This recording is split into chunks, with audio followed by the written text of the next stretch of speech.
Eu não lembro exatamente quando foi que decidi. Não foi naquela manhã, quando acordei e a casa estava vazia como sempre. Não foi quando olhei no espelho e vi uma mulher que não reconhecia mais, com olhos fundos e cabelos grisalhos que eu tinha parado de tingir há meses. Talvez tenha sido no acúmulo, naquele peso que vai se instalando no peito, dia após dia, até que você mal consegue respirar. Ou talvez tenha sido quando percebi que já fazia 3 dias que eu não recebia uma ligação, uma mensagem, um sinal sequer de que minha existência importava para alguém. 43 anos. Era essa a minha idade, naquele dia. 43 anos de uma vida que, vista de fora, parecia até razoável. Eu tinha um apartamento pequeno, mas arrumado, num bairro que já foi bom, tinha um emprego que pagava as contas, mesmo que me sugasse a alma 8 horas por dia, atendendo reclamações de clientes furiosos por telefone, gente que descontava em mim toda a frustração de suas próprias vidas. Eu tinha saúde,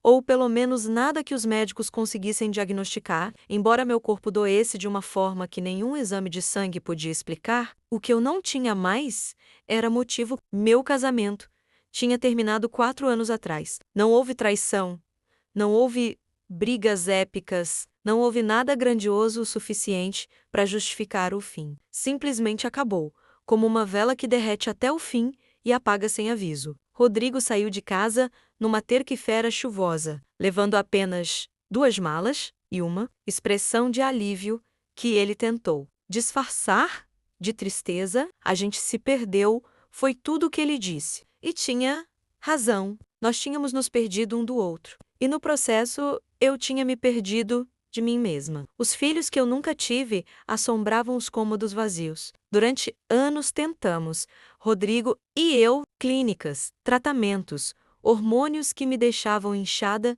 e chorosa, esperanças que nasciam e morriam a cada mês. Até que paramos de tentar, até que paramos de falar sobre isso. Até que paramos de falar sobre qualquer coisa que importasse. Minha mãe tinha morrido 2 anos atrás, levada por um câncer agressivo que a consumiu em 6 meses. Meu pai tinha ido embora quando eu era criança, e eu tinha uma irmã que morava em outro estado, com uma vida tão cheia e completa, que, mal, sobrava espaço para atender minhas ligações. Não a culpo. Cada um cuida de sua própria sobrevivência como pode. Eu tinha amigas, ou pelo menos tinha tido, mas amizades precisam de cuidado, de atenção, de energia, e eu não tinha mais nada disso para oferecer. As pessoas se cansam de quem está sempre triste, se cansam de perguntar como você está e receber sempre a mesma resposta vazia. Elas têm suas próprias vidas, seus próprios problemas. Não posso culpá-los por se afastarem. Então ali estava eu, naquela sexta-feira de outubro, uma mulher invisível numa cidade enorme, sem ninguém que sentisse minha falta se eu desaparecesse. Levantei da cama às 5 da manhã, mesmo sem precisar. O apartamento estava silencioso demais. Liguei a TV apenas para ter algum som, alguma voz humana, mesmo que de estranhos falando sobre notícias que não me interessavam. Preparei café, mas não consegui tomar. Fiquei olhando a xícara fumegante, pensando em como é absurdo que a gente continue fazendo essas coisas automáticas, mesmo quando nada mais faz sentido. Café, banho, escovar os dentes. Para quê? Para quem? Foi então que a clareza veio, não como um pensamento sombrio, mas como uma solução óbvia, quase tranquila. Por que continuar carregando esse peso? Por que fingir que amanhã seria diferente, quando todos os amanhãs dos últimos anos tinham sido exatamente iguais? Eu estava cansada, tão profundamente cansada, que o sono não curava mais. Tomei banho devagar, como se estivesse me preparando para algo importante. Vesti uma roupa limpa, a blusa azul que sempre gostei, passei um batom, o que era ridículo. Mas alguma parte de mim ainda se importava com não parecer desleixada. Arrumei a cama, lavei a xícara de café. Deixei tudo em ordem. Não queria que quem quer que me encontrasse pensasse que eu era uma pessoa desleixada. Escrevi 3 cartas. Uma para minha irmã, pedindo desculpas por não ter sido forte o suficiente. Uma para Rodrigo, dizendo que ele não tinha culpa de nada, que algumas pessoas simplesmente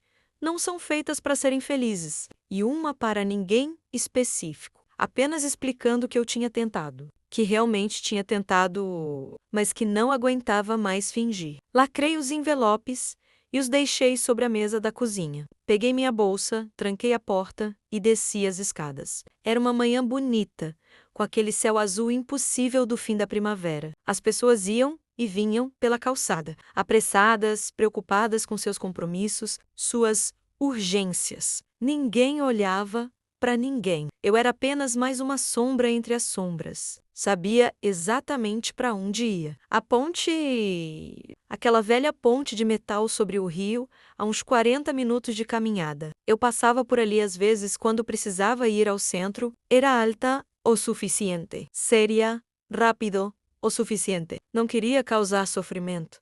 Não queria fazer ninguém se sentir culpado. Só queria parar de doer. Caminhei devagar, como se fosse um passeio qualquer. Passei pela padaria onde às vezes comprava pão, passei pela praça onde crianças brincavam enquanto suas mães conversavam distraídas. Passei pela igreja que eu costumava frequentar com minha mãe. Quando era jovem, antes de parar de acreditar que alguém lá em cima se importava com o que acontecia aqui embaixo. Deus, eu tinha orado tanto, tinha implorado por um sinal, por ajuda, por algum alívio, mas o céu sempre permaneceu surdo. Ou talvez eu é que não soubesse mais ouvir. De qualquer forma, não importava mais. Cheguei à ponte e era ainda mais desolada do que eu lembrava. Poucos carros passavam, o trânsito preferindo as avenidas mais novas. Alguns pedestres atravessavam rápido, sem olhar para os lados. Ninguém parava ali, ninguém tinha motivo para parar. Eu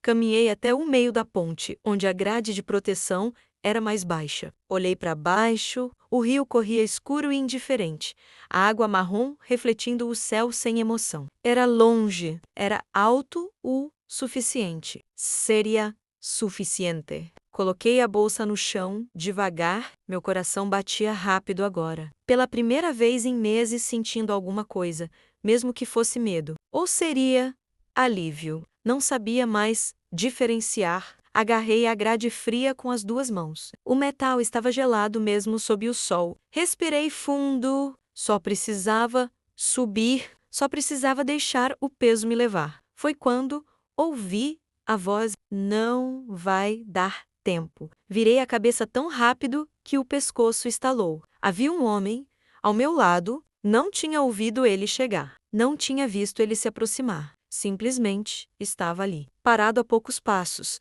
olhando não para mim, mas para o rio. Abaixo era um homem comum, talvez 60 anos, cabelos grisalhos, vestindo uma jaqueta marrom simples e calças escuras. Tinha um rosto gentil, marcado por rugas que pareciam de sorrisos antigos, mas seus olhos tinham uma profundidade que me assustou, como se vissem através de mim. Desculpe, consegui dizer, minha voz saindo rouca. Ele finalmente olhou para mim. Não havia julgamento ali. Não havia pena, apenas uma espécie de tristeza tranquila, como quem conhece muito bem a dor que eu carregava. Não vai dar tempo, ele repetiu, com voz calma. Daqui a 3 semanas, você vai receber uma ligação. E tudo vai mudar. Eu o encarei, sem entender. Que ligação? Do que você está falando? Ele sorriu, um sorriso pequeno e triste. Você não precisa saber agora, só precisa confiar. Só precisa esperar mais um pouco. Eu sei que está difícil, eu sei que você não aguenta mais, mas vai dar tempo. Se você ficar... Meu corpo inteiro começou a tremer. Você não sabe nada sobre mim. Você não sabe o que eu passei, o que eu sei. Ele me interrompeu, ainda com aquela voz suave. Sei que você acha que não importa para ninguém. Sei que acordou hoje e não viu motivo para continuar. Sei que colocou ordem na casa, que escreveu as cartas, que vestiu a blusa azul porque quis ter dignidade até no fim. Ele pausou e seus olhos se encheram de algo que parecia compaixão. E sei que você está errada. As lágrimas vieram de repente, quentes e incontroláveis. Como você. Você importa mais do que imagina. A vida que você acha que acabou ainda tem capítulos que você nem pode imaginar. Coisas lindas. Coisas que vão fazer todo esse sofrimento ter sentido. Ele deu um passo mais perto. E eu deveria ter sentido medo, deveria ter recuado, mas não conseguia me mover. Tem uma criança que precisa de você, tem um propósito esperando, tem amor ainda por viver, do tipo que cura. Eu não acredito em você, sussurrei. Mas minha voz não tinha convicção. Não precisa acreditar em mim, ele disse gentilmente. Só precisa acreditar que vale a pena esperar para ver. Só mais um pouco. Só mais 3 semanas. É muito tempo? Depois de tudo que já aguentou? Mas 21 dias é muito para pedir. Eu estava chorando tanto que mal conseguia vê-lo. Eu não sei se consigo. Consegue, ele disse, com uma certeza que me desarrou. Consegue porque é mais forte do que pensa. Consegue porque, no fundo, onde ainda tem uma fagulha de você mesmo. Você ainda quer ver o que vem depois. Consegue porque eu estou pedindo. Por favor, só mais um pouco. Não sei quanto tempo ficamos ali, parados no meio daquela ponte. Podiam ter sido segundos ou minutos. O tempo tinha parado de fazer sentido. Eu só conseguia olhar para aquele homem, para aqueles olhos que conheciam minha dor e ainda assim pediam que eu ficasse. Finalmente, assenti com a cabeça. Um movimento pequeno, quase imperceptível, mas estava lá. 3 semanas, murmurei. Ele sorriu e dessa vez foi um sorriso completo, luminoso. 3 semanas. E depois você vai entender. Fechei os olhos por um segundo, tentando acalmar a respiração, tentando processar aquela conversa impossível. Quando os abri novamente, pronta para perguntar quem ele era, como ele sabia, ele tinha sumido. Olhei em volta, desesperada. A ponte estava vazia. Não havia ninguém. Não havia como ele ter ido embora tão rápido. Não havia para onde correr sem que eu visse. Mas ele simplesmente não estava mais ali. Fiquei parada, tremendo, confusa, assustada. Tinha sido real? Tinha acontecido mesmo? Ou eu estava tão quebrada que agora via coisas? Mas eu tinha ouvido sua voz, tinha visto seus olhos, tinha sentido a presença dele. Peguei minha bolsa do chão com mãos trêmulas. Olhei para o rio mais uma vez. Mas algo tinha mudado. A urgência tinha passado. Não que a dor tivesse ido embora menos. Ela ainda estava lá, pesada como sempre. Mas agora tinha algo mais. Uma curiosidade pequena, frágil, uma dúvida. E se... Caminhei de volta para casa em estado de choque. Não conseguia parar de olhar para trás, procurando o homem. Mas ele não apareceu novamente. Cheguei ao apartamento. Subi as escadas como uma sonâmbula. Abri a porta. As cartas ainda estavam sobre a mesa. Peguei-as e, depois de hesitar um longo momento, rasguei em pedaços pequenos. Não sabia se tinha tomado a decisão certa. Não sabia se ia me arrepender. Mas tinha feito uma promessa. 3 semanas. Podia aguentar 3 semanas. Os dias que se seguiram foram estranhos. Eu continuei acordando todas as manhãs com o mesmo vazio, o mesmo peso, ia para o trabalho, atendia as ligações com a voz automática, voltava para casa. Mas tinha uma diferença. Eu contava 19 dias, 15 dias, 15 dias, 10 dias. Cada noite que deitava e conseguia dormir era uma vitória pequena e silenciosa. Comecei a reparar em coisas que não via antes. O vizinho do andar de cima, que sempre dizia bom dia com um sorriso genuíno. A moça da padaria que separava o pão mais fresquinho quando me via chegar. O gato de rua que apareceu na minha janela e que comecei a alimentar. Coisas pequenas e insignificantes, mas estavam lá. Na segunda semana, minha irmã me ligou. Foi uma conversa curta, prática, sobre resolver alguns papéis da herança da mãe. Mas antes de desligar, ela disse: "Você está bem? Sua voz está diferente." E eu não soube o que responder, porque não estava bem, mas também não estava mais no mesmo lugar escuro onde tinha estado. "Estou sobrevivendo", foi o que consegui dizer. Ela ficou em silêncio por um momento. E então, "Eu te amo. Você sabe, né? Mesmo que eu seja uma idiota que não liga o suficiente." Choramos as duas ao telefone, sem dizer mais nada. Chegou a terceira semana e eu estava tensa, assustada, esperando o que seria essa ligação. Seria real ou eu tinha apenas adiado o inevitável por causa de uma alucinação? Quinta-feira, Sexta, sábado, nada. Domingo de manhã. Comecei a aceitar que tinha sido enganada, que tinha sido patética por acreditar nas palavras de um estranho, ou de um fantasma da minha imaginação. Estava fazendo café quando o telefone tocou. Número desconhecido. Minha mão tremeu ao atender. Alô, Marina? Marina? A voz era feminina, profissional. Marina Oliveira? Sim, sou eu. Aqui é da assistência social, da comarca de São Paulo. Estamos tentando localizar você há alguns dias. É sobre sua prima, Isabel Mendes. Você a conhecia, Isabel? Eu mal me lembrava dela. Tínhamos sido próximas na infância, mas ela tinha se mudado com a família para o interior e nos perdemos de vista. Tinha visto ela talvez 2 vezes nos últimos 20 anos. Sim, conheço. O que aconteceu? Infelizmente, ela faleceu há 3 semanas, num acidente de carro, junto com o marido. Meu coração apertou. Mas sobrou a filha dele, Sofia. Ela tem 5 anos. E o testamento indica você como tutora legal, caso algo acontecesse com eles. O mundo parou. Como assim? Eu não sabia. A senhora é a única parente viva, Marina. Isabel deixou muito claro que queria que a filha ficasse com a senhora. Se algo acontecesse, há uma carta dela para você também, explicando. Mas precisamos, urgentemente, de sua decisão. A menina está em abrigo temporário. E eu não estava ouvindo mais. Minha mente tinha voado para aquela ponte, para aquele homem de olhos profundos. Tem uma criança que precisa de você. Marina, tá me ouvindo? Consegui focar novamente. Estou.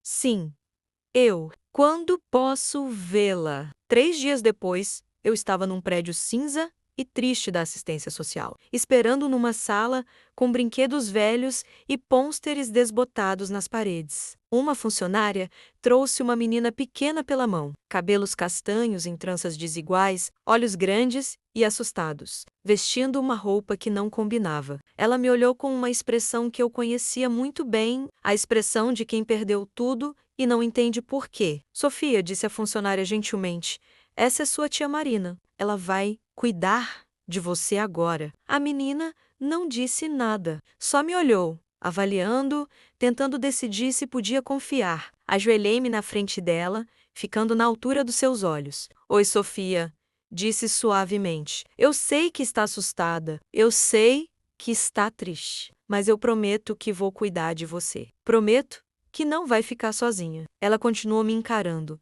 E então, lentamente, estendeu a mão pequena e tocou meu rosto. Você está chorando, disse, com uma voz fina. Estou, admiti. Às vezes as pessoas grandes também choram, mas vai ficar tudo bem. Para as duas. Não foi instantâneo. Não foi mágico. Sofia não se jogou nos meus braços como nos filmes. Ela apenas assentiu, um movimento pequeno e cansado. Mas era um começo. Levei-a para casa naquele mesmo dia. Ela sentou no banco de trás do táxi, abraçando uma mochila rosa desbotada, olhando pela janela sem dizer nada. Quando chegamos ao apartamento, ela entrou devagar, examinando cada canto. Mostrei o quarto de hóspedes, que eu nunca usava. Pode ser seu, disse. A gente arruma como você quiser. Ela colocou a mochila no chão e se sentou na cama. Cadê minha mãe? A pergunta me destroçou. Sentei ao lado dela. Sua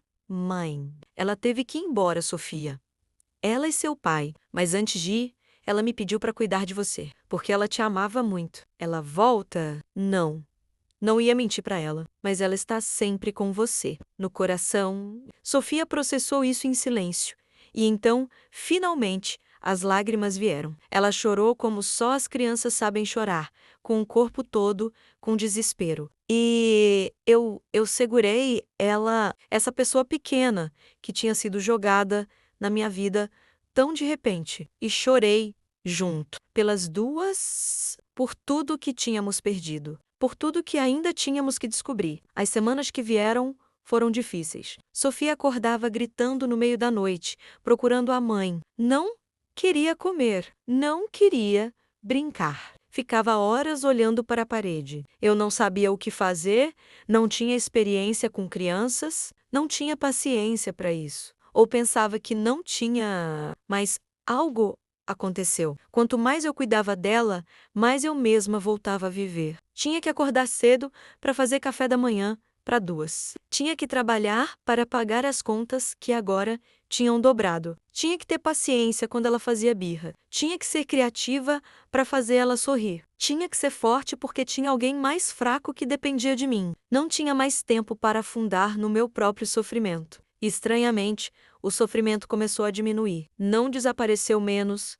A dor nunca desaparece completamente. Mas encontrou companhia. Encontrou propósito. Um mês depois de Sofia chegar, ela finalmente sorriu. Foi quando eu queimei o jantar pela terceira vez e desisti, dizendo que íamos pedir pizza. Ela riu, uma risada pequena e hesitante, mas estava lá. E naquele momento, sentada no chão da cozinha com uma criança de 5 anos, dividindo uma pizza ruim, eu entendi. Eu tinha sido salva para poder salvar. À noite, depois de colocar Sofia para dormir, fui até a janela e olhei para a rua. Pensei no homem da ponte. Quem era ele?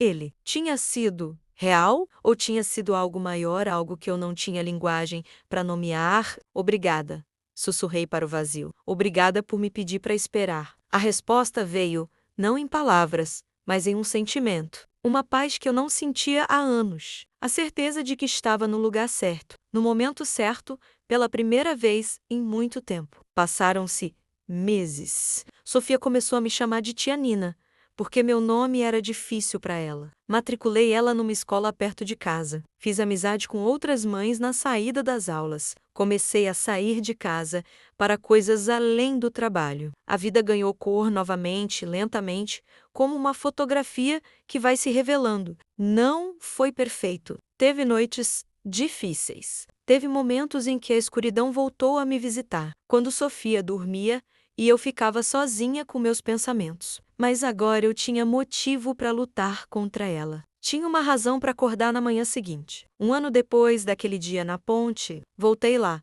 Foi num domingo de manhã. Levei Sofia comigo. Ela correu à frente, empolgada por estar ao ar livre, fazendo o que crianças fazem. Parei no meio da ponte, no exato lugar onde tinha ficado naquele dia. Olhei para baixo para o rio, que continuava correndo indiferente. Lembrei da mulher que tinha estado ali, desesperada, sem esperança. Ela parecia uma pessoa diferente agora, ou talvez fosse a mesma pessoa, apenas reconstruída, pedaço por pedaço. Tia Nina! Olha! Sofia me chamava, apontando para um pássaro que tinha pousado na grade. Já vou!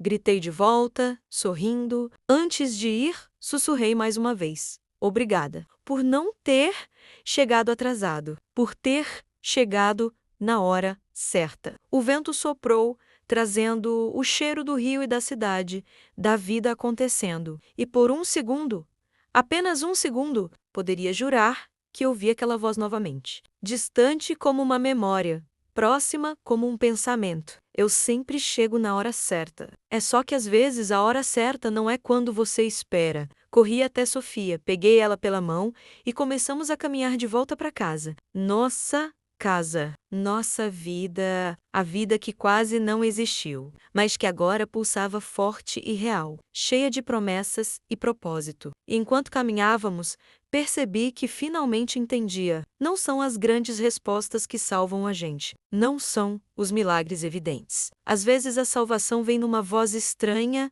numa ponte. Vem numa ligação inesperada. Vem na mão pequena de uma criança que precisa de você tanto quanto você precisa dela. A vida não ficou perfeita, mas ficou possível. E possível descobrir já era mais do que suficiente. Muito mais do que suficiente.